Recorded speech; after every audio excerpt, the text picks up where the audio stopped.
அண்ணாமலை வந்து பல கோடி ரூபாய் இன்வெஸ்ட்மெண்ட் வந்து கட்சிக்கிட்ட இருந்து வாங்கியிருக்காங்க. அதை பண்றேன் கூட நிறைய நிதி வந்தது, அவருடைய தொகுதிக்குன்னு தனியா நிதி வந்தது, இன்னொன்னு அவரும் தனியா வசூல் பண்ணாரு, அப்படி எல்லாம் ஒரு பேச்சு இருந்தது. அண்ணாமலை வசூல் பண்ணது மட்டுமே 500 கோடிக்கு மேல சொல்றாங்கண்ணே கட்சிக்காரங்களே, கூட இருக்கிறவங்களே.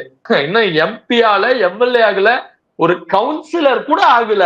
ஆனா 1000 கோடி 2000 கோடிக்கு மேல ஒருத்துன்னு சொல்றாங்க. கூட இருக்கிறவங்க சொல்றாங்க, நம்ம சொல்லல, கூட இருக்கிறவங்க சொல்றாங்க. இன்னைக்கு அவங்களுடைய வீட்டுக்காரமாக பிசினஸ் மட்டும் 10 நாட்டுல இருக்கு.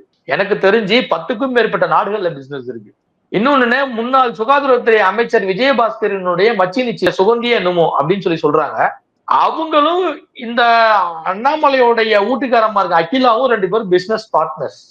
இவங்களுக்கு ஏகப்பட்ட பிசினஸ் இருக்குன்னு. இப்ப ஒன்னும் சும்மா அந்த ஆடி மேய்க்கிறேன், இந்த அதம் மேய்க்கிறேன், இந்த இதெல்லாமே கதை. இதெல்லாமே வந்து போட்டு சட்டியில போட்டு சுரண்டி எடுத்த கதை.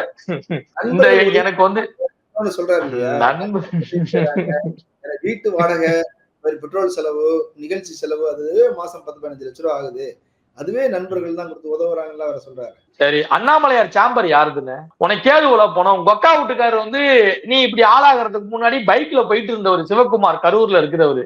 யாரு? அண்ணாமலையோட அக்கா வீட்டுக்காரு. உங்க அக்கா வீட்டுக்காரு பைக்ல போனவரு இன்னைக்கு எப்படி ஃபார்ச்சுனர் முத கொண்டு 4-5 கார்ல போக முடியுது?